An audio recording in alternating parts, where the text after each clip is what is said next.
ဒီဖခင်များနဲ့ဖခင်များဖြစ်တဲ့နေ့မှာဖခင်တွေကိုဂုဏ်ပြုတဲ့နေ့မှာကျွန်မလောကကြောအားဖြင့်ခွန်အားပေးရတဲ့အခွင့်ကိုပေးလို့ကြောင့်ဘုရားခင်ယေရှုကိုကျွန်မအထူးချီးမွမ်းပါတယ်လို့အချိန်လေးကြာပြီဖြစ်တဲ့ကျွန်မစကားလေးနဲ့ပြောသွားမယ်ပထမဦးစွာကျွန်မပြင်ဆင်ထားတဲ့ဒီဖခင်များနဲ့ပတ်သက်ပြီးမှလောကကြောကားပေါ့လေနော်ဖခင်ဆိုတာဘာလဲဆိုတဲ့အရာဖြစ်ပါတယ်ပြီးတော့အဲ့ဒီမှာဖခင်ရဲ့တာဝန်တွေကဘာလဲဆိုတဲ့ဟာကိုကျွန်မပြောသွားမှာဖြစ်ပါတယ်ပေါ့နော်ပထမဦးစွာကျွန်မတို့ဖခင်များနဲ့ရောက်လာတဲ့အချိန်မှာတချို့ကြတော့ Father's Day ဖြစ်တယ်ပေါ့လေနော်အဖေများနဲ့ဖခင်များနဲ့ပြောကြတယ်ဒါပေမဲ့ကျွန်မအဟိုလုံးကထင်ခဲ့တယ်ပေါ့နော်အဖေများနဲ့ဆိုတာလေဖခင်များနဲ့အတူတူပါပဲပေါ့လေနော်ကျွန်မထင်ခဲ့ပါတယ်ဒါပေမဲ့ကျမတို့နည်းနည်းဟို differences ကိုပေါ့လေနော်ကျမပြောကြည့်ရအောင်အဖေဆိုတာဘာလဲဖခင်ဆိုတာဘာလဲဆိုတဲ့ဟာကိုကျမအနေနဲ့ပြောချင်တယ်အဖေဆိုတဲ့အရာကမိသားစုတစ်ခုကလည်းကလေးရလာပြီဆိုလို့ရှိရင်တော့အဲ့ဒီလင်ယောက်ျားကအဖေနာမည်ဆိုတာရသွားတာဖြစ်ပါတယ်။ဒီနေ့အဖေပြောမယ်ဆိုလို့ရှိရင်တော့ယာထူးပေါ့လေနော်ယာထူးတစ်ခုတူးလာတာပေါ့နော်အဖေဆိုတာကတာသမီရလို့တာသမီရမရဘူးဆိုလို့ရှိရင်အဲ့ဒီယောက်ျားကအဖေမဖြစ်ပါဘူးဒါပေမဲ့ကဘာပေါ်မှာအဖေတွေအများကြီးရှိကြတယ်တချို့ယောက်ျားတွေကြတော့လေမိမ2ယောက်3ယောက်ယူကြတယ်အဲ့ဒီမိမ2ယောက်3ယောက်မှာကလေးရှိကြတာပဲဒါအဖေပဲဒါကလေးတွေရဲ့အဖေ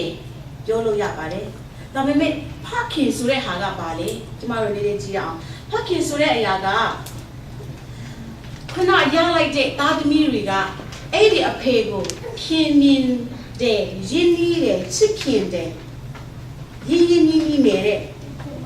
အဖေကိုဖခင်လို့ခေါ်တယ်ဒီကနေ့မှာအဖေတွေအများကြီးရှိပေမဲ့တာသမီမခင်တဲ့အဖေတွေအများကြီးပဲအဲ့ဒါကိုကျွန်တော်တို့ဖခင်လို့ခေါ်လို့မရဘူးပေါ့လေနော်ဒါပေမဲ့ဒီကနေ့ဖခင်ဖြစ်စေချင်တဲ့အဖေကဖခင်ပဲဖြစ်ပါလေဖခင်တွေကတာသမီအပေါ်မှာတာဝန်ကျေရမယ်တာသမီတွေကိုဖခင်ရဲ့အလိုတော်နဲ့အညီဆုံးမရမှာဖြစ်တယ်တာသမီတွေကအဲ့ဒီအဖေကိုတန်ရုံးစီရှိရမယ်တနည်းအားဖြင့်ပြောမယ်ဆိုလို့ရှိရင်တော့အဖေပင်မာလေဆိုတဲ့ဟာကိုအမြဲတမ်းလိုက်ရှာမယ်အခုနပြောသလိုပေါ့နော်အဖေရဲ့ကျေးဇူးကိုပြောဖို့အမေရဲ့ကျေးဇူးကိုပြောဖို့ရှက်စရာမဟုတ်ပါဘူးဆိုတဲ့ပေါ့နော်အဲ့တော့ကိုတာသမီရောအဲ့လိုမျိုးဘာလို့အဖေရဲ့ကျေးဇူးကိုမပြောဘူးအဖေရဲ့အဖေကိုကျေးဇူးမတင်တတ်တဲ့တာသမီတွေကိုကြတော့ဘယ်လိုဘယ်လိုခံစားရမလဲနော်အဲ့ဒါသူ့အတူပဲပေါ့လေနော်ကျမတို့ရဲ့အဖေတွေလည်းအဲ့လိုခံစားရမှာပဲဒါကြောင့်မို့အဲ့လိုမျိုးမခံစားရအောင်ဖခင်တွေကကိုတာသမီတွေနဲ့ရင်းနှီးနေဖို့အရေးကြီးပါတယ်လို့ပေါ့နော်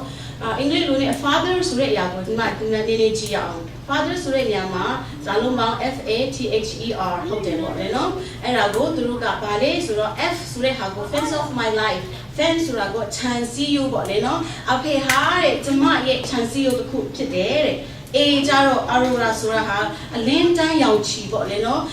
Aurora of my life လို့ပြောတယ်အလင်းတန်းတစ်ခုဖြစ်တယ် T ဆိုတဲ့ညမှာ tonic ဆိုတာခွန်အားတိုးစေတဲ့အားစိတ်တစ်ခုဖြစ်တယ်အဖေကလေအဲ့တော့ H ဆိုတဲ့ညမှာ heaven of my life heaven ဆိုတာပျော်ရွှင်တဲ့နေရာပါမှာပေါ့နော်အင်မတန်မှပျော်ရွှင်တဲ့နေရာကို heaven လို့ခေါ်တယ်နော် heaven ဖြစ်တယ်တဲ့အဖေကကိုဘွားရဲ့ heaven ဖြစ်တယ်essential လို့လည်း essential လို့ပြောလိုက်ပြီဆိုလို့ရှိရင်တော့မဖြစ်လို့အပ်တဲ့ဆိုပြီးမှအတိတ်ပဲရတယ်အဖေဟာသာသမီတွေအတွက်မဖြစ်လို့အပ်တဲ့အရာဗာလေပုဂ္ဂိုလ်တစ်ပါးဖြစ်တယ်ဆိုတဲ့ဟာကိုသိပဲရတယ် R ဆိုတဲ့နေရာမှာ root ပေါ့နော် root of my life အရင်အမြင့်ဖြစ်တယ်ဆိုတဲ့ဟာကိုပေါ့လေနော်အသိပဲရပါတယ်ပြီးတော့ dictionary ထဲမှာကျ father ဆိုတဲ့နေရာမှာအမူလပထမအစဘာကြောင့်မို့အဲ့လိုမျိုးပြောတယ်လဲဆိုလို့ရှိရင်တော့နော် father တွေကမိသားစုရဲ့အစဖြစ်တယ်ဆိုတဲ့ဟာကိုကျမတို့ဒီရပါတယ်ဒါကြောင့်မို့ဒီကနေ့ဒီမတို့အဖေများအများကြီးရှိတယ်လေပေါ့လေနော်ဖခင်မဖြစ်သေးတဲ့အဖေတွေအများကြီးရှိတယ်ဆိုတဲ့ဟာကိုပေါ့လေနော်ကျမတို့နားလေရတယ်နော်ဘုရားခင်ကအဖေများအားလုံးကိုဖခင်ပဲချစ်ခိုင်းစေခြင်းပဲလို့နော်ဖခင်ရဲ့တာဝန်တွေကကျမတို့ဗာလေဆိုတာကိုကြည့်လိုက်တဲ့အချိန်မှာဧဖက်ခန်းကြီးငယ်23မှာအဲ့ဒီကျမ်းချက်မှာပြောထားတယ်လေခရစ်တော်ကအသင်းတော်ရဲ့ဦးခေါင်းဖြစ်တယ်လို့ပေါ့လေနော်အမျိုးသားတွေကလည်းတဲ့အိမ်ထောင်ရဲ့ဦးခေါင်းဖြစ်တယ်ဆိုတဲ့ဟာကိုကျမတို့ကြားရတယ်ကျမတို့သိရတယ်မြင်နေရတယ် ဘာကြောင့်မို့ဥကောင်းဖြစ်တယ်လဲဆိုတဲ့ဟာကိုကြည့်လိုက်တဲ့အချိန်မှာကဘာဦးကျန်ခန်းကြီးရဲ့နေ့24မှာပေါ့လေနော် for this reason a man will leave his father and mother ယောက်ျားကလူယောက်ျားကသူ့ရဲ့အဖေအမေကိုစွတ်ပြီးမှတဲ့you be united to his wife သူ့အမျိုးသမီးနဲ့တဲ့the need to one flesh ဖြစ်သွားတယ်ဆိုတဲ့ဟာကိုကျွန်တော်တို့မြင်ရတယ်ဒီနေရာမှာကောင်းဆောင်ဖြစ်တဲ့ကောင်းအိမ်ထောင်ပြုတ်ကဒီဆိုကြတဲ့ကနေဒီယောက်ျားကသူ့ရဲ့အဖေမေတွေကိုစွတ်ပြီးမှသူ့ဟာသူအိမ်ထောင်တစ်ခုကိုဦးစီးဦးဆောင်ရတော့မယ်ဆိုပြီးမှပေါ့လေနော်အကျိတ်ပေးရပါတယ်တကယ်ပဲသူကဦးဆောင်ရတော့မယ်အိမ်ထောင်ဖြစ်လာပြီးဆိုရှင်တာသမီတွေရှိလာမယ်အဲ့ဒီတာသမီတွေရဲ့လုံခြုံမှုပေးရမယ်ဇာဝတ်နေရေးကိုပြင်ဆင်ပေးရမယ်ပေါ့လေနော်ကျန်းစာချင်းမာရာကအိမ်ထောင်ရဲ့ဥကောင်းဖြစ်တယ်ဆိုမှရေးထားတယ်ဒါပေမဲ့ဒါကြောင့်မို့ကျမတို့ဒီကနေ့မှာရှိတဲ့ဖခင်တွေကလည်းတကယ်ပဲကျန်းစာထဲမှာပြောထားတဲ့အတိုင်းအိမ်ထောင်ရဲ့ဦးစီးဖြစ်နေသလားအိမ်ထောင်ရဲ့ဥကောင်းဖြစ်နေသလားဥကောင်းဖြစ်နေသလားဆိုတဲ့ဟာကိုပေါ့လေနော်စဉ်းစားရမယ်ဖခင်ကဥကောင်းဖြစ်တယ်ဆိုပြီးမှပြောထားတဲ့အတိုင်းအဲ့ဒီ title နဲ့ကတ်ညီအောင်ကျမတို့အဖေတွေဖခင်တွေကစူးစမ်းရမှာဖြစ်တယ်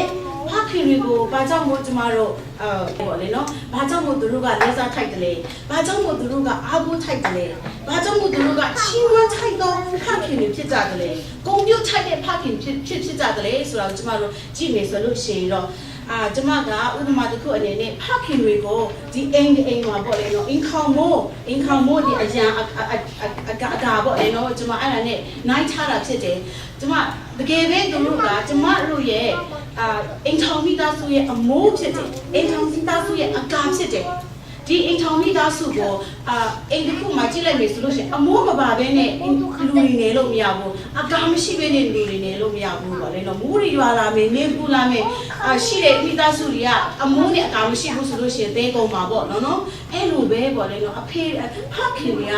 အိမ်ထောင်မိသားစုပေါ်မှာလိုအပ်တဲ့အရာတွေပေါ့လေနော်ဘယ်မှာအပေါက်ရှိနေတယ်လဲအိမ်ခေါင်မှုပေါက်နေသလားဆိုတဲ့ဟာကိုသူတို့ကအမြဲတမ်းကြည့်ရှုပြီးမှပေါ့လေနော်စစ်ဆေးပြီးမှကျမတို့ကိုစောက်ရှောက်နေတယ်ထိမ့်သိမ့်နေတာဖြစ်တယ်အဲ့ဒါကြောင့်မို့ကျမတို့ဖခင်တွေကိုဒီကနေ့လေးစားထိုက်တဲ့ဖခင်တွေလို့ခေါ်လို့ရပါတယ်ဒီကနေ့ကျမတို့ဖခင်တွေကိုအားကိုးထိုက်တဲ့လူဆိုပြီးမှခေါ်လို့ရပါတယ်သူတို့ကိုချီးမွမ်းသင့်ပါတယ် yes သူတို့အရန်ချီးမွမ်းထိုက်တဲ့ဖခင်တွေဖြစ်တယ်နော်မင်းအမျိုးသမီးတွေကိုလုပ်နိုင်တဲ့အရာတွေသူတို့လုပ်နိုင်တယ်အဲ့ဒါကြောင့်မို့သူတို့က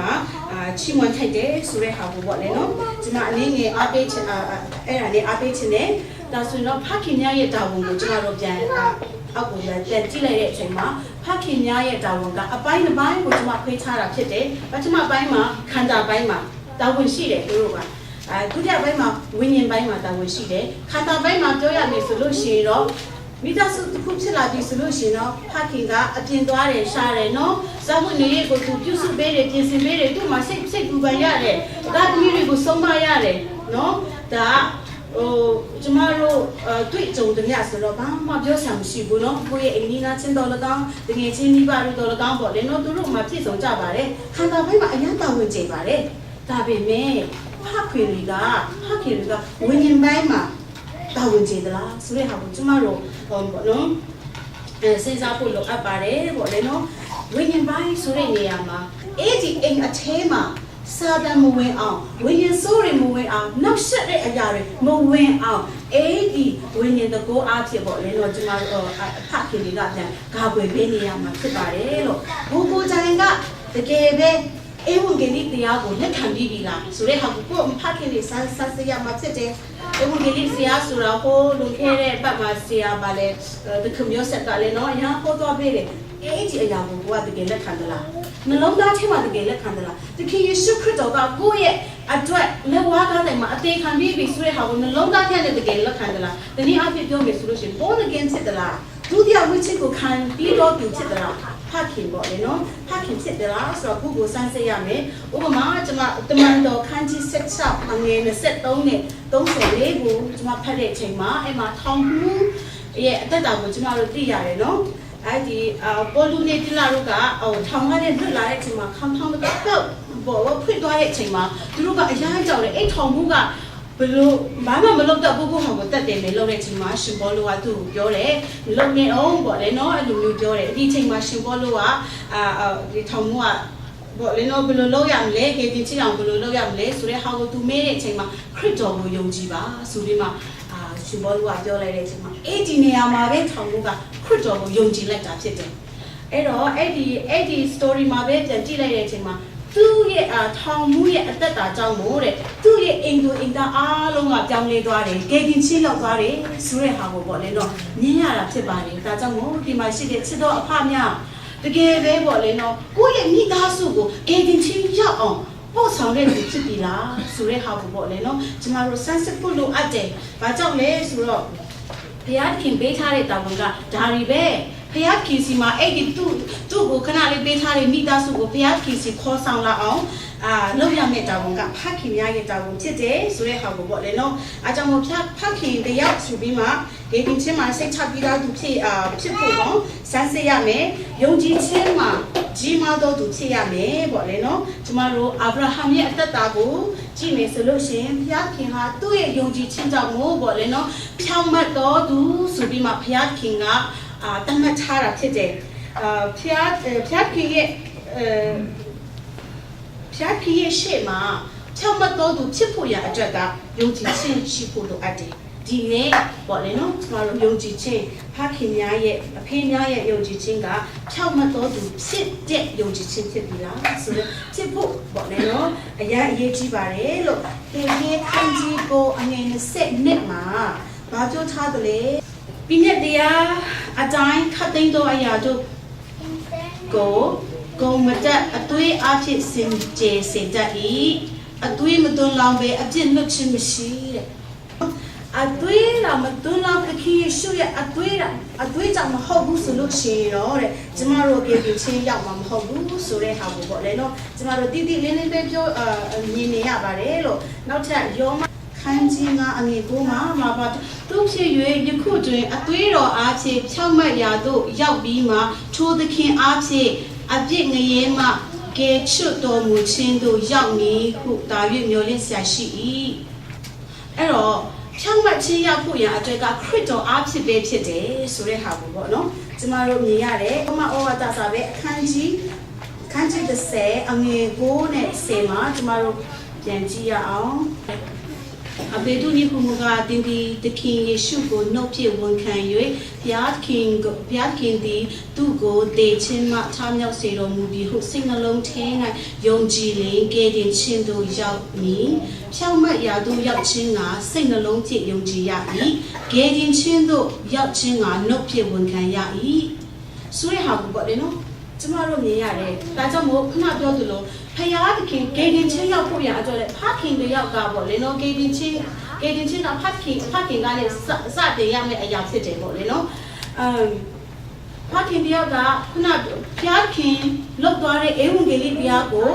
လက်ခံယုံတဲ့မပြီးသေးဘူးကိုကယုံကြည်ရမယ်ယုံကြည်ပြီးမှလက်ခံပေါ့လေနော်လက်ခံပြီးမှ तू ကအဲ့မှာကျမကျန်တော့တခုပြောနှုတ်အားဖြင့်ဝန်ခံရမယ်တဲ့ကျမတို့ကလက်ခံယုံပဲယုံကြည်ယုံပဲဘာမှမလုပ်ဘူးဆိုလို့ရှိရင်တော့ဒါတော့အသေးလေးလေဟုတ်ဘူးလားတကယ်ပဲကိုဘာဖြစ်နှလုံးထဲမှာနှလုံးသားထဲမှာဘာရှိတယ်လေဆိုတဲ့ဟာကိုနှုတ်ရှာပါစက်ကနဲ့ဝန်ခံရမှာဖြစ်ပါတယ်ပေါ့လေနော်အဲ့ဒါမှဒုတိယနေမှာနှုတ်ဖြင့်ဝန်ခံရ၏ဂေဒင်ချင်းတို့ရောက်ချင်းကနှုတ်ဖြင့်ဝန်ခံဂေဒင်ချင်းရောက်ဖို့ရအတွက်ဗလေနှုတ်အားဖြင့်ဝန်ခံရမယ်ဆိုတဲ့ဟာကိုပေါ့လေနော်ဘာဝန်ခံရမလဲတကယ်ပဲခရစ်တော်ယေရှုခရစ်တဲ့ကျွန်တော်အတွက်လက်ဝါးကားတိုင်မှာအသေးခံပြီးဆိုတဲ့ဟာကိုကျမတို့ပေါ့လေနော်လက်ခံပါလေနှုတ်ဆောင်စက်ကလည်းဝန်ချဖို့လိုအပ်ပါတယ်လို့ပေါ့လေနော်အဲ့ဒါကြောင့်မို့ကျမတို့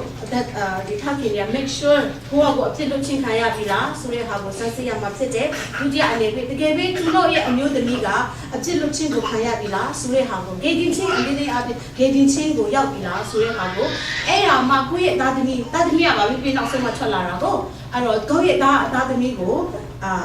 ဂေဒင်ချင်းကိုကပေးနိုင်အောင်ပါလေဝင်ငှနိုင်ပြီလားဆိုတဲ့ဟာပေါ့လေနော်ကျမတို့စမ်းစစ်ရမှာဖြစ်ပါတယ်လို့နော်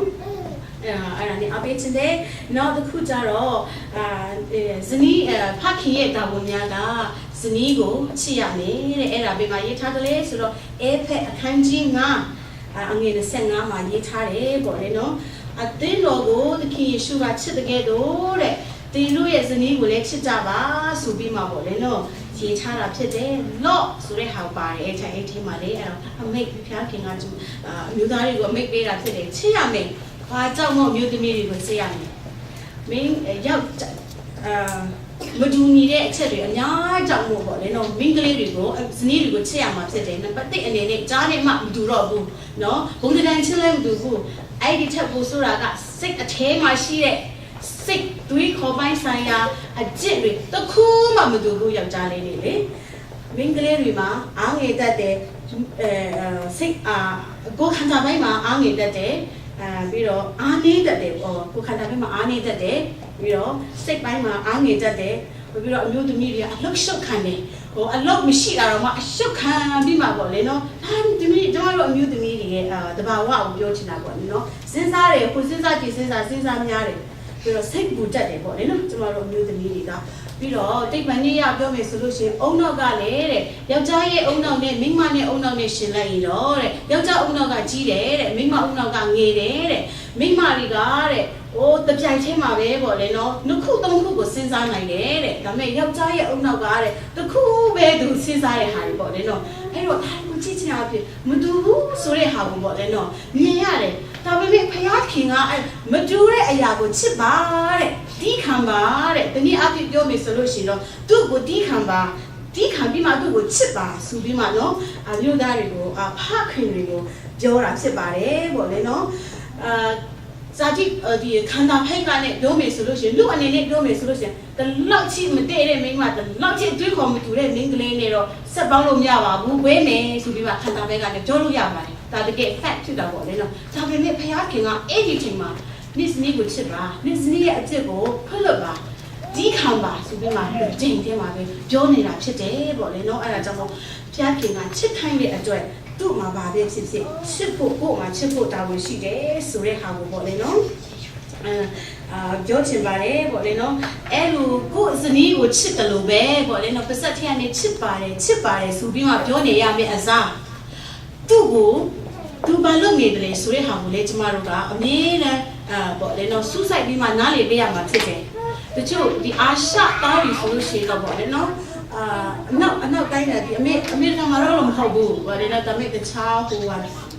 တခြားတောင်အမေရိကန်မှာရောမတိဘူးလေနော်ဘာမတော်ဘူးဆိုတော့အာရှဒီမှာအများပိုင်းမှာကြတော့လေအင်းအလုပ်ကလေးအလုပ်ဆိုရင်တော့မိန်းကလေးအလုပ်ပေးချင်ကြတယ်သူတွေတော့ကလေးတွေနဲ့ပတ်သက်လာရင်အင်္ဂလိပ်နဲ့ပတ်သက်လာရင်ယောက်ျားတွေနဲ့ဘာမှမဆိုင်တယ်လို့ပေါ့လေနော်ဒီလှုပ်ပါဆိုပြီးမှပေါ့လေနော်ဖခင်ကသူ့အလုပ်ဆိုပြီးမှပြောထားတာမရှိပါဘူးပေါ့လေနော်ဟိုမှာကအခုအမျိုးသမီးအလုပ်ရှုပ်နေတယ်ကလေးတွေရှုပ်ကလေးကိုချီလိုက်နော်ဟိုမှာပကံဆေးဖို့ရှိနေတယ်ဆေးလိုက်ပါဖြစ်လေကိုစားတဲ့ပကံပဲ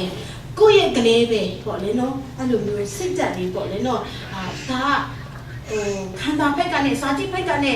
ဆိုင်မယ်ကြည့်မယ်ဆိုလို့ရှိရင်ဘလုံးမှဒါလည်းမရှိနိုင်ဘူးဒါပေမဲ့ခရစ်တော်နှလုံးသားထဲမှာအဲ့ဒီဖခင်ကနှလုံးသားထဲမှာရှိလာတဲ့အချိန်မှာကိုယ့်ရဲ့ဇနီးကိုစာနာတတ်လာတယ်ကိုယ့်ရဲ့ဇနီးကိုဂုဏ်ကြီးခြင်းနဲ့ပေါ့လေနော်စိတ်သက်ရှိလာတယ်ပေါ့လေနော်အဲ့ဒါကြောင့်မို့ကိုယ့်ရဲ့ဇနီးကိုချစ်ဖို့ကဒီအမျိုးသားရဲ့တာဝန်ဖြစ်တယ်ဒါပေမဲ့အမျိုးသမီးတွေကလည်းအဲ့ဒါနဲ့ချစ်ရမယ်ဆိုမှလှုပ်ချင်တယ်လို့လှုပ်လို့မရပါဘူးလို့နော်submit လုပ်ရမယ်ကျမတို့ရဲ့အမျိုးသမီးတွေကဦးခေါင်းဖြစ်တယ်လို့ပေါ့လေကျမတို့ကသူ့ကိုလေးစားရမယ်သူဘာပြောမလဲဆိုတဲ့ဟာကိုကျမတို့ဝန်ခံရင်းနဲ့ပေါ့လေနော်အသက်ရှင်သွားမယ်ဆိုလို့ရှိရင်တော့ဒီမတမ်းမှတကယ်လှပရဲပေါ့လေနော်ငြိမ်းချမ်းတဲ့အိမ်ထောင်တစ်ခုဖြစ်လာမှာဖြစ်တယ်တကယ်လည်းဖျားခင်လိုရရှိတဲ့အိမ်ထောင်ဖြစ်လာမယ်ဆိုတဲ့ဟာကိုပေါ့လေနော်ပြောလို့ရပါတယ်လို့ဒါကြအနေနဲ့သားသမီးတွေအတွက်အကောင်းဆုံးဖခင်ဖြစ်ရမယ်ပေါ့လေနော်ကျမ်းစာထဲမှာပြောထားတယ်အဲ့ဖက်ခန်းကြီး6အငယ်4မှာပေါ့လေနော်အားမှာပြောထားတယ်သားသမီးကိုသွန်သင်ဆုံးမတဲ့နေရာမှာတဲ့စိတ်မနာစေနဲ့ဆိုပြီးမှာပေါ့လေနော်ဖခင်တွေကိုပြောထားတာဖြစ်တယ်ဖခင်ကအားကြီးတယ်နော်ကျမ်းတဲ့အချိန်မှာကလေးတွေကအိမ်မတမ်းမှနုညံ့တယ်သူတို့ရဲ့စိတ်အနေအထားအကုန်လုံးပေါ့လေနော်ကိုချမ်းပြောလိုက်တဲ့အချိန်မှာသားသမီးကစိတ်နာသွားတတ်တာဖြစ်တယ်ပေါ့လေနော်ကိုယ့်ရဲ့သားသမီးပဲဆိုပြီးမှပေါ့လေနော် hết lớp nhẹ make bé ra đi bỏ lên nó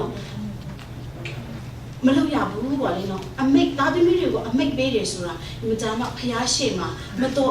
tiền đó đấy cái đó khúc sẽ dễ bỏ lên nó chơi ta đi mình được chứ mà chơi bé à lâu bé nha chứ mà lúc đó chúng ta đầu cái phát hình này đầu đó chơi bé của đầu đó phát hình nhập sẽ dễ cái lý rồi nàyคุณอาจจะตัวรู้ว่าเนาะอะไรนี่เขาตัวรู้ไม่ได้หายะค่อยยามเลยจุมารู้ว่าเลยเนาะไม่ได้หายะค่อยยามเลยป้าก็กะเลไม่บ้ามาไม่เจ้าตะปูบ้ามาไม่ลงตะปูตัวเจ้าได้หาเรียเลยบอกเลยบอกนั่นมันบ้าไอ้ลูกนี่สิ่งเนี่ยบอกเลยนะกะเลสกาเจ้าอะไรจุมามันยังไม่อยากรู้บอกเลยเนาะกะเลสกาเจ้าเลยจุมาอาซาคันเนี่ยอาส่งที่น้าเท่าเลยอาเจ็บพักกินสิมาบอกเลยเนาะมือชายมาเจ็ดเด้ป้าเจ้าเลยสุดแล้วมาเรื่องน้องทำไปผู้สรุปสิเนาะဘာလဲတစ်ချိန်မှာလဲသူအဖခင်ဖြစ်လာတဲ့ချိန်မှာဒီလိုပဲသွားမှာပဲเนาะအကျင့်တွေကလေအဲ့ဒါကြောင့်မို့တာသမီးတွေကိုအချိန်များများပေးနိုင်မှာပေါ့လေเนาะဖခင်စစ်ဖြစ်လာမှာပေါ့ခုနတာသမီးကရင်းနှီးလာမယ်တာကြီးကတာသမီးကတန်ရုပ်စင်ရှိလာမယ်ဆိုတဲ့ဟာကိုသိရပါတယ်ပေါ့လေเนาะမနေ့ကကျမတချို့ကြတော့လေအချိန်အရန်ဘယ်လိုလဲဟိုအလုပ်များလို့အချိန်မပေးနိုင်တော့ပေါ့လေနော်တာသမီးတွေကိုအချိန်မပေးနိုင်တာဖြစ်တယ်ပေါ့လေနော်မနေ့ကကျမ Facebook မှာတစ်ခါဝင်နေချိန်မှာဒီတချို့ကဖတ်မိမှာဖြစ်တယ်ကျမတခုရခွန်အားရမိတဲ့အရာကပါလေဆိုတော့အဲ့မှာသူ့မှာတားတယောက်ရှိတယ်အဖေကနေ့တိုင်းအလုပ်လုပ်တာဖြစ်တယ်အဲ့ဒါနဲ့ဒီနေ့ကျတော့အဖေကအလုပ်ကနေပြန်လာတဲ့အချိန်မှာတားကမေးတယ်အဖေအလုပ်လုပ်တာတနားရီကိုဘယ်လောက်ရတယ်လဲလို့ပြောတယ်အဲ့ဒါနဲ့ဆိုတော့သူ့အဖေကအဆက်ဆက်ဆိုးသွားတယ်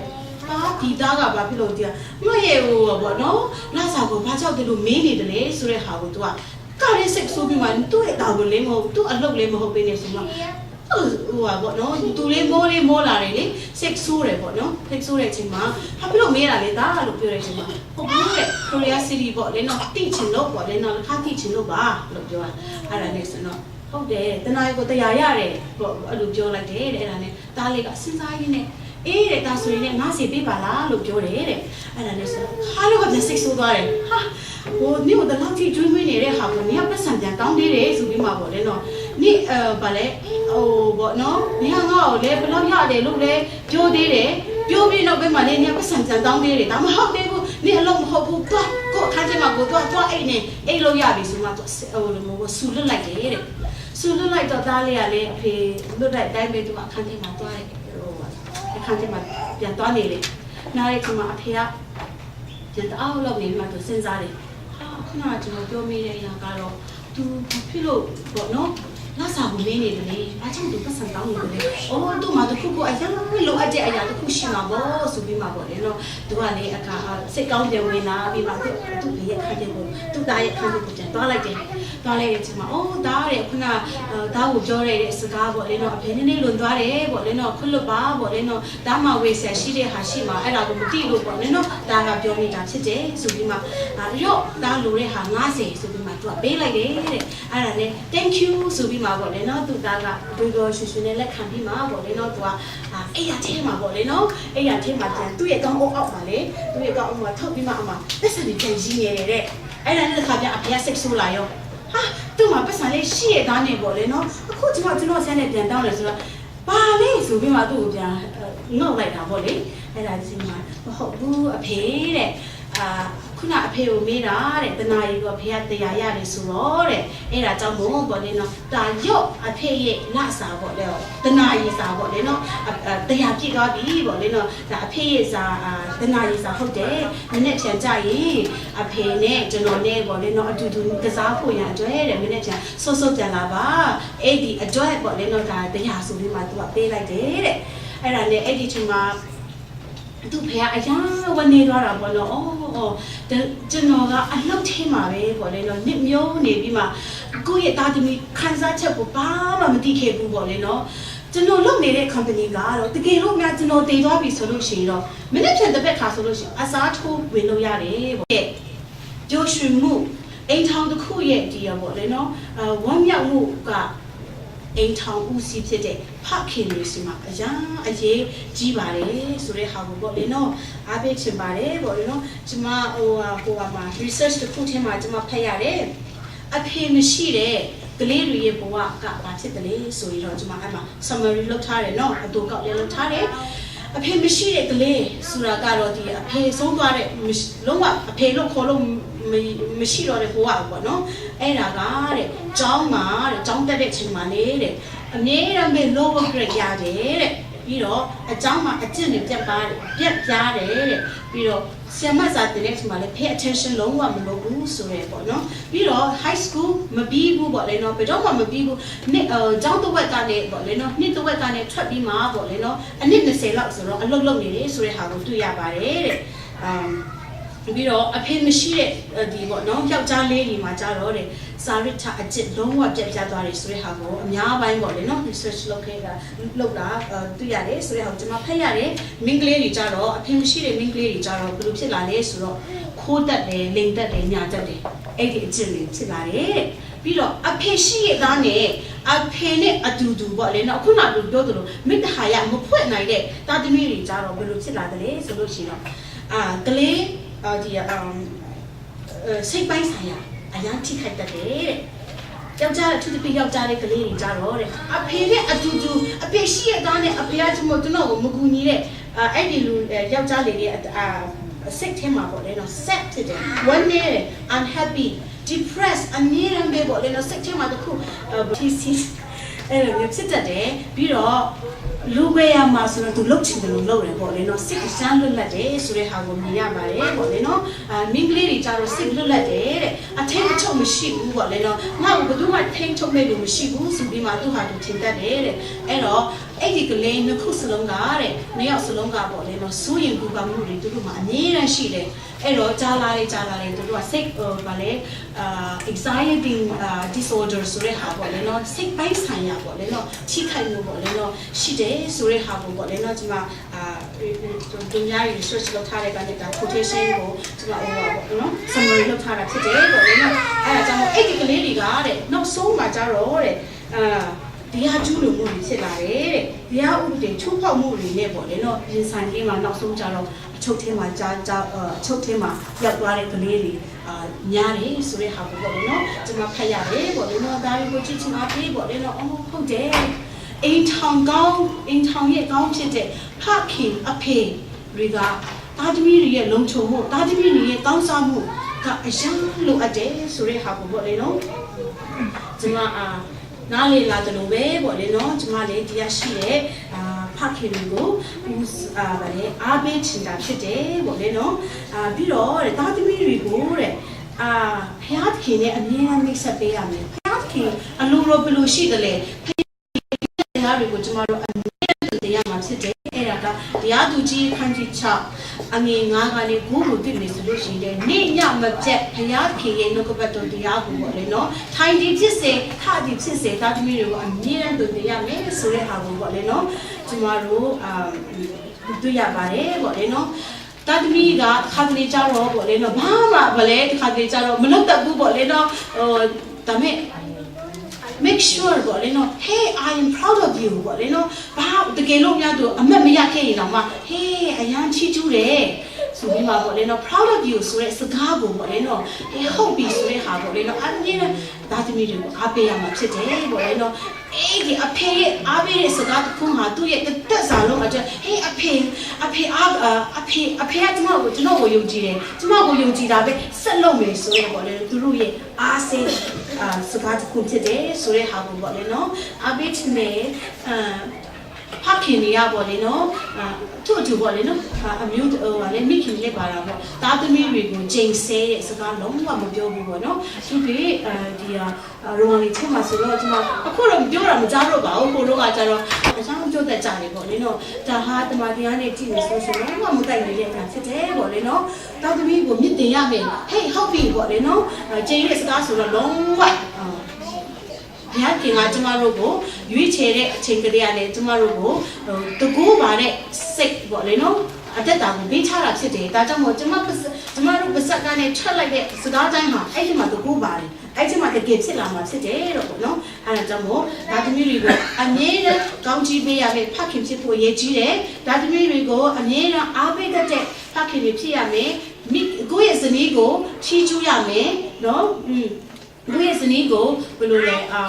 ကောင်းကြီးပေးတတ်တဲ့ဖ ဖခင်ဖြစ်ဖို့အရင်အရေးကြီးပါတယ်ပေါ့လေနော်ဒါဟာဘုရားခင်လို့ဘာလို့မိတ်ပေးထားတဲ့အမိတ်ချက်ပဲဖြစ်ပါတယ်ပေါ့လေနော်ဒါကြောင့်မို့ဒီကနေ့ဒီမှာရှိတဲ့ဖခင်တွေဟာတကယ်ပဲပေါ့လေနော်နံပါတ်1မှာစဉ်းစားဖို့ကတကယ်ပဲကျွန်တော်ကိုကျွန်တော်အကြည့်လို့ချင်းကိုခံရပြီလားကျွန်တော်ကိုကျွန်တော်တကယ်ပဲဒုတိယမွေးချင်းကိုခံတဲ့ဖခင်ဖြစ်ပြီလားဆိုတဲ့ဟာကိုကျွန်တော်တို့စိုက်စစ်ဖို့လိုအပ်တယ်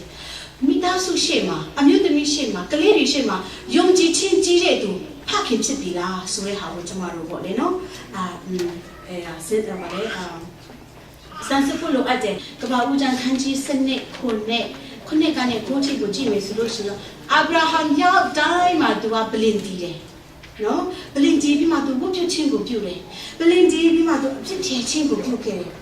ပေါ့လေနော်ပြီးတော့အခန်းကြီး14အငယ်20မှာတွေ့မယ်ဆိုလို့ရှိရင်ဆေဘုတဘုကိုသူပေးတဲ့အာဗြဟံဖြစ်တယ်ပေါ့လေနော်ဘယ်တော့မှသူမပြတ်ဘူးပေါ့လေနော်ပြီးတော့ကဘာဦးကျန်ခန်းကြီး73အငယ်2နဲ့9မှာတွေ့မယ်ဆိုလို့ရှိရင်ဖယားခင်ပေးထားတဲ့ကောင်းကြီးတွေကိုသူကဲ့သို့ခံစားခဲ့တယ်ဒီကနေ့ဒီမှာရှိတဲ့ကျမတို့အားလုံးကလည်းဖြတ်တင်ကောင်းကြီးပေးပြီးသားဖြစ်တယ်ဘာမှတာလို့တော့နော်ဒါပေမဲ့ဖြတ်မတော့သူမဖြစ်တာမလားမချင်းတော့ဖယားခင်ဖြတ်တင်ကဒီလိုကဖြတ်မပြီးဆိုပြီးမှ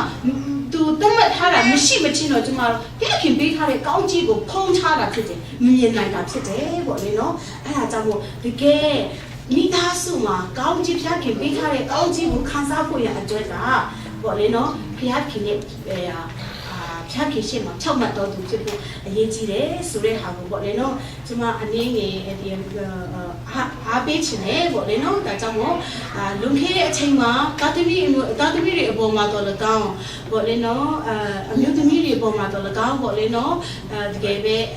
ဒါဝင်မကျေခဲ့ပြီးရှိခဲ့တော့ပေါ့လေနော်အချိန်မှမကြသေးဘူးဆိုတဲ့ဟာပေါ့လေနော်အချိန်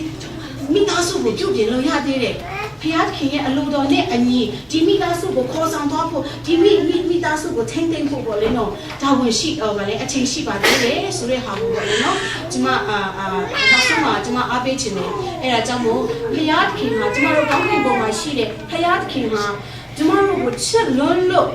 သူ့ရဲ့သားကိုတော့မှဆင်လွတ်ခဲ့တယ်သူ့ရဲ့အချစ်ကနော်အမတန်မှကြီးတယ်မပြောင်းမလေးနိုင်တဲ့အချစ်ဖြစ်တယ်အဲ့ဒီအချစ်ကိုအင်ချောင်းဦးစီးကိုပြန်ပေးချတာဖြစ်တယ်အဲ့ဒီဖျားခင်ရဲ့အချစ်ကိုပေါ့လေနော်ရောင်ပြန်ဟတ်အောင်ပေါ့လေနော်တာသမီးတွေရှိမှမိသားစုတွေရှိမှရောင်ပြန်ဟတ်အောင်ကြိုးစားအသက်ရှင်တဲ့ပေါ့လေနော်ဖခင်တွေဖြစ်ဖို့ပေါ့လေနော်ဖြစ်ကြပါစေဆိုပြီးမှပေါ့လေနော်ကျွန်မ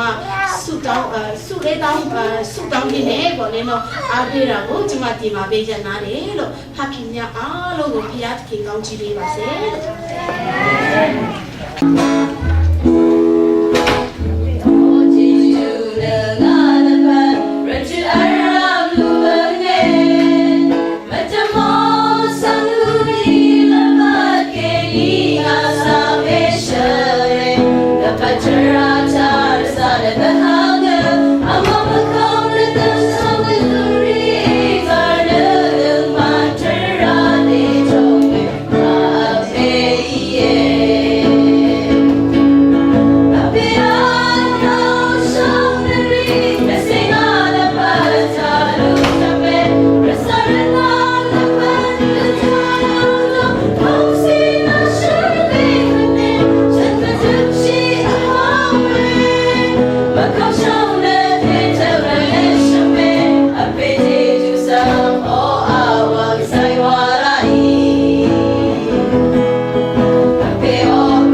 放的那一份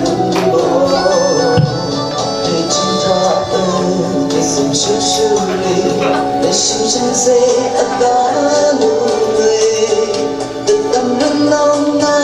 的不拉给，一直三龙拉那，慢慢的三个，阿贝那三个，那一场下泪嘛，那些什么不是的，阿贝呀，那多那。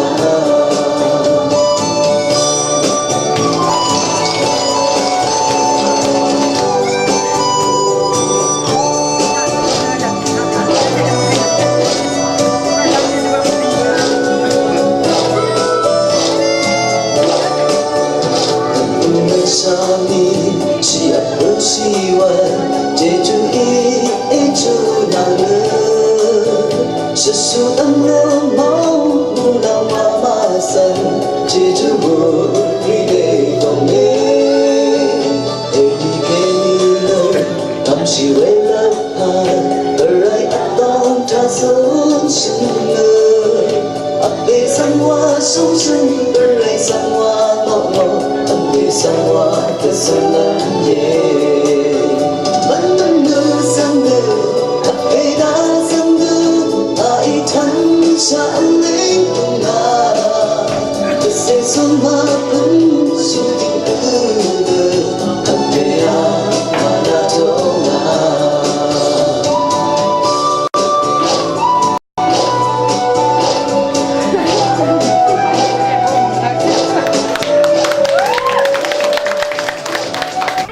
Sang besang Father's Day onge tengku cha shishu agwa inuwe Shri Pila sang asisir sang semina cha keni ge tengku ti lam thuna sha nanga cha sawaye tengku shishu agwa inuwe ge rami grayan keni tengku cha mo so da sha we sinara na ge grai de ti nang sa yang kong sun shwe jeju nang gong sha shi sha we jeju grai yang keni le nang wai nang Jurit bangge sampai sang oa.